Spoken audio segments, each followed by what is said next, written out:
David Toombs is wrong about the Infinity Symbol's design. He's right that the current game has its design problems, don't get me wrong, but his approach to the Infinity design is flawed. Welcome to UKVersus, and let's break down why David Toombs is wrong about the way Infinity is designed and what its new purpose is in the game. So recently, Let's Talk UVS, aka David Toombs, released a video talking about the current state of the Infinity symbol. David brought up several points about the state of design, where he starts off talking about the history since My Hero Set 1, looking at cards like Plus Ultra and Teamwork. Go check out the video, I'll put a link in the description below, and let me know what you think about his opinions. And then David goes on to talk about how in Battle for Humanity, the design point of Infinity changed to give access to everyone to have access to backup cards, shift cards, assets, things like the Survey Corps and a lot of foundations, so everyone could play them. And this is kind of the point. Attuned opened up deck building for everyone to use cards from Battle for Humanity and was designed to give symbols a clear identity within the sets, a trait that's followed throughout Attack on Titan, into Critical Role Heroes of Exandria, and hopefully into Teenage Mutant Ninja Turtles, that symbols follow a theme throughout their running a set, that each set has its own kind of theme, where we see Chaos being a momentum driven kind of powerhouse in Attack on Titan, but then in Critical Role Heroes of Exandria, it's the spell of symbol. It's the symbol of spells. It's a symbol where you are going to be looking at spells and spell casting, but still incorporates momentum. So that becomes its kind of identity, and that is the core of what it will do in sets. David goes on to talk about vertical maneuvering equipment and how it is a meta warping card that everyone has access to. Now, to me, that's the wrong wording. I think I get what he's trying to say, but meta defining is a better way to put it to me than meta warping. Meta defining means that everyone has access to it. You don't have to play it, but you should be aware of it. You should be prepared for opponents that have it. And VME is its own issue, but I can get into another time. But VME to me isn't meta warping. You're not forced into playing it if you are there. Having one or two is great, but it's not a 4 of in every single deck. It isn't something that it's something everyone needs to be aware of. It's a defining of the meta, but it's not warping the meta to where everyone has to play it. It's not a Younger Toguro situation where last year, if you weren't playing Younger Toguro, you were playing something that countered Younger Toguro. This we've just seen with the Chelmsford Regionals that you don't need VME to win games, and you don't need to play around VME to win games. However, what would be meta warping is if you symbol locked it. So David gives the example of talking about putting VME on air. Now, taking such a powerful defensive piece that everyone at the minute has access to and locking it under the air symbol becomes meta warping. It basically becomes Rodan has access to this. If you cannot deal with it, Rodan just wipes you. Because unless you're playing air yourself or playing it at something that has a lot of asset hate, you just lose to the big turkey in the sky. And that kind of is where I kind of go from with what Dave was saying towards his conclusion. The fact that everyone has access to it means that it's not warping. If you limited it, if you put it under the air symbol, which does dilute the air symbol's symbol identity. VME doesn't clear cards. VME doesn't allow you to recycle or reuse the cards in your card pool or your hand. It doesn't have any of these traits that air is offering. All it does is give speed.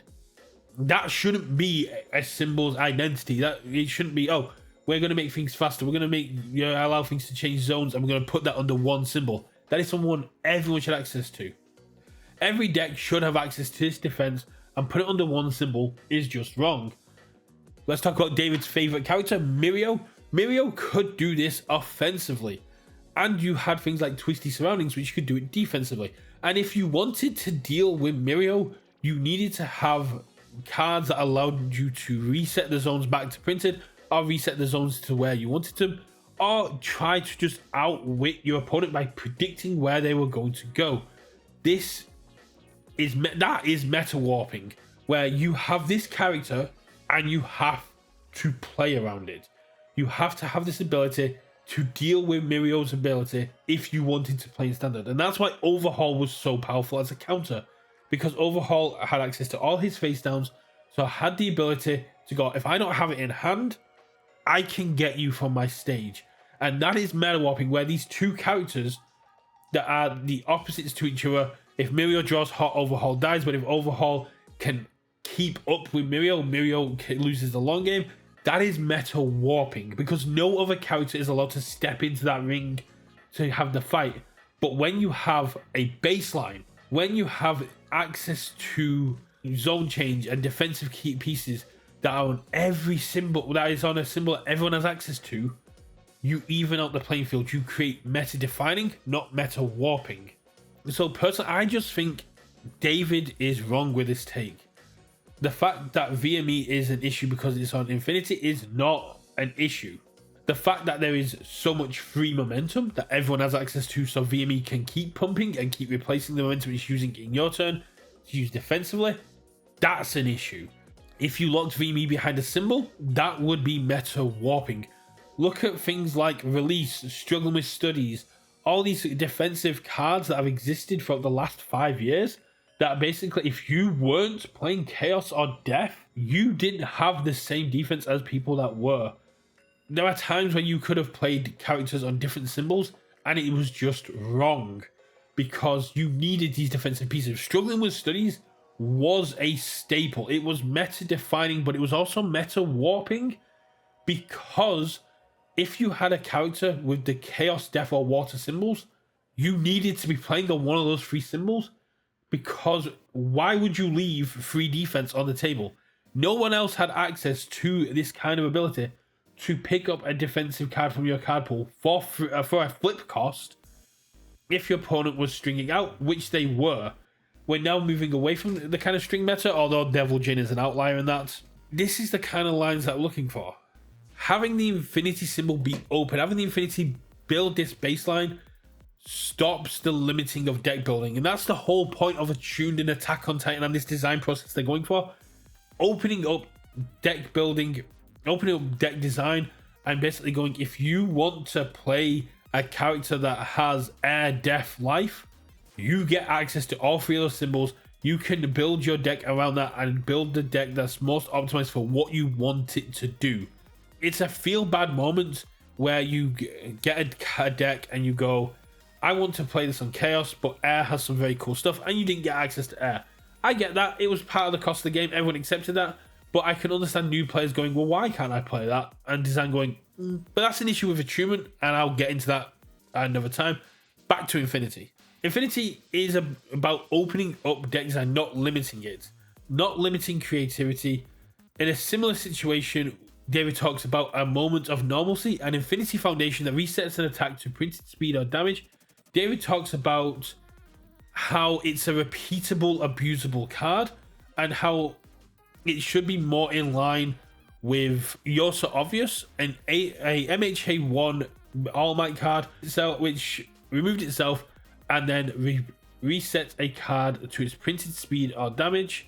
And basically saying that a moment of normalcy is a strictly better version. And that's correct. It is a strictly better version. But we should not be limiting cards like that to certain symbols. Everyone should have access to defensive pieces like this. David compares it to You're So Obvious, but it is not a You're So Obvious. It's an Eden box. It is an Eden box that lets you reset the speed or damage, making it easier for you to deal with under either one of those that everyone has access to, but it is an easier to deal with Eden box. It's still unique, similar to Eden box, but with the amount of flip, commit, remove, bounce back to hand that we now have in the game, having a foundation that says commit, reset the speed of attack is not as big of a threat. Being able to go, cool, just flip it, or destroy it, or I'll chomp it, and just go, yeah, get this out of my sight, is a lot easier to deal with than Eden Box. And yes, You're So Obvious was a very powerful card, but it was locked behind these symbols. So you had to play those symbols, and it shouldn't be. It goes down to the old Syndrome Incredibles thing of one. If everyone is special, no one is special. If this was said by David in his conclusion, where I think he kind of generally just passively said what I think it is. Everyone should have access to these pieces. Now, for David, he's putting that in the negative context of why should everyone have access to these pieces? Because control players exist. Because aggressive players need an answer to aggression coming back at them. We should not gatekeep these defensive pieces, especially when we're in a system now where not every single symbol is going to get support in every single set. We've got 6 symbols in Attack on Titan Apocalypse. Offering powerful resets, offering these defensive pieces to these symbols, then makes the other 6 symbols not as playable. Having the Infinity Symbol being a baseline, saying all symbols have access to this regardless of what's in the set, is great. That is perfect. That's what we want to see from the design. David is a very solid player. His qualifications, his world qualifications, his results, acumen as a player does stand for itself. He's a very good player. I just think he's approaching Infinity from the eyes of an aggressive aggro player and not objectively as a content creator, as a critic, and as a overall polished player. I know David has his ties to aggro. I know David loves playing his mid-range Hawks, his Mirio aggression, but these feel like subjective issues that David's having as an aggressive player. And I'm all for subjective content. I've got subjective content of me complaining about the organized play system, about the redemption source system, because it doesn't work for me, because that's what other people may find relatable. It's not, you don't always have to be objective. That's why I'm here making my own subjective thing. I spent a long time learning control, and I wanted to make sure that I could get control because I was a very aggressive player, but I wanted to round myself out and learn control. And when I saw the Infinity Symbol changes, when I saw what was going on here, I loved what Infinity is doing because it's creating a baseline. It is not saying you get to print 3 sets of 6 symbols and these 6 symbols are going to reap all the benefits of that. Nope, the other 6 symbols are going to get minor support through these Infinity cards.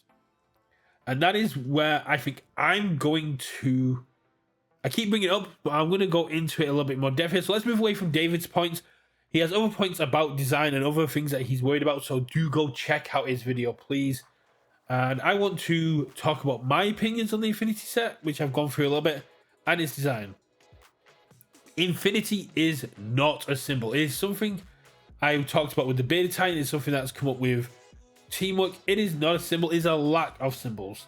And when we have 6 symbols being represented in Attack on Titan Apocalypse, when we have 9 symbols being predominant, Critical Heroes of Exandria, and when we have TMNT looking to follow suit, not having all the same symbols, in there, Infinity's identity, the role Infinity plays in this game, is a baseline.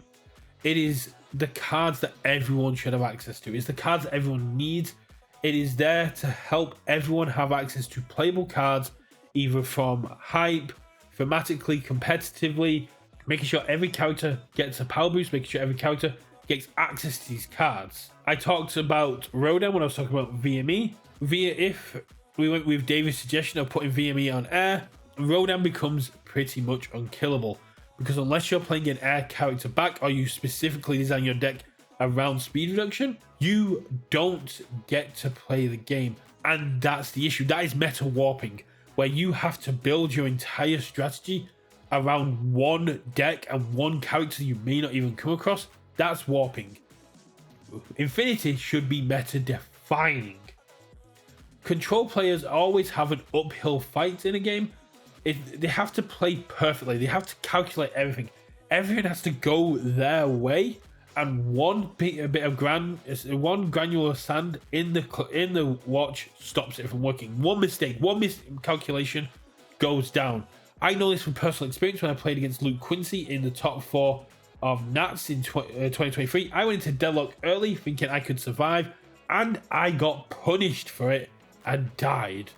And that still haunts me to this day, that I was in a position where I could have gone further, and we both know that it was a very close game, but going into deadlock just cut off all my defensive pieces. As I've mentioned before, David is a solid player with solid skills, and they speak for themselves, but he is approaching this as an aggressive player. There should be a baseline. There should be cards everyone has access to, regardless of symbol, regardless of character, regardless of set, regardless of IP. You should have access to a baseline of synergistic aggressive cards, synergistic defensive cards, cards that get you hyped for the IP.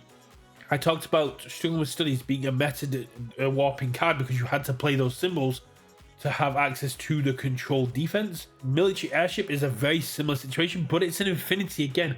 Everyone gets access to this card that says commit freeze, pick up a card from your card pool, unlocking offensive and defensive synergies for every single deck. That's where it needs to be. We constantly have this barrage of hyper aggro from Younger to Goro, straight into Godzilla, then into Berthold and Mimic. We've got one shot Deku. Aggression is there. Aggression is always in every set, no matter what. Control is more nuanced.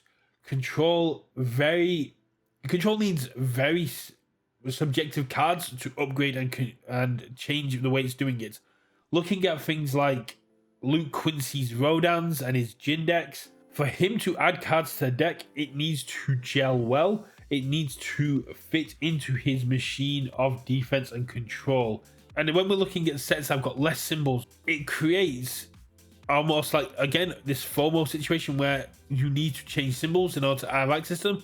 Infinity should be a baseline. Infinity should be where we find a lot of the stuff. It shouldn't be what's defining our deck, but it should be the foundation of our deck. It should be things we can rely on, no matter our character, to know that we're going to at least be able to have a fight in this game. A moment of normalcy, VME, military airship. These are all cards that everyone should have access to.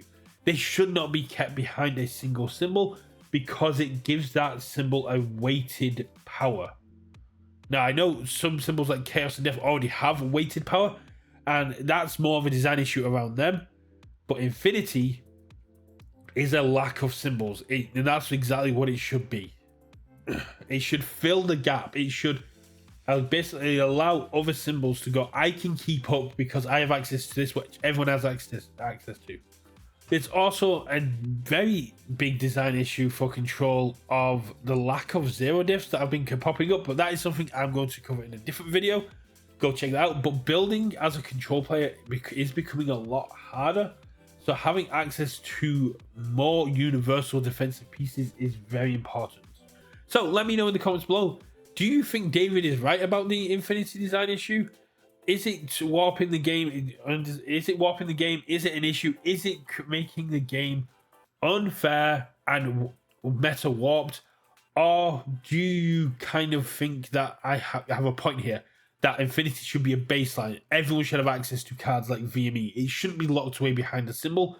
And that as we move into more and more sets that have less and less symbols, the Infinity symbol's job is to create that baseline. Create this blanket effect where every single character has access to cards that this IP, that this set is going to find impactful enough that the meta demands they be Infinity, because they don't fit in with any particular symbol, and because every character should have access to the effect that this card is bringing. VME is a perfect example of that. VME should have always been Infinity. VME should always be Infinity and should not have been locked behind a single symbol, because every single character should have access to VME, because if you lock it behind a symbol, every character with it instantly becomes better. It's about keeping things fair. It's about keeping things balanced. And I think Infinity's new role as the baseline non-symbol, filling in the gaps for the symbols that are not represented in the set, is perfect. I'm going to leave it there. Let me know in the comments below if you agree with me, if you think Dave is right, or if you have your own design issues or have your own takes on what this point is. As I said at the beginning of the video, go check out David's video. It's very good. He brings up some very valid issues with design, as well as some issues that will make people a little bit on edge. So go show him some love, and I will catch you all at game night. I hear rumbling that it's going to be fun.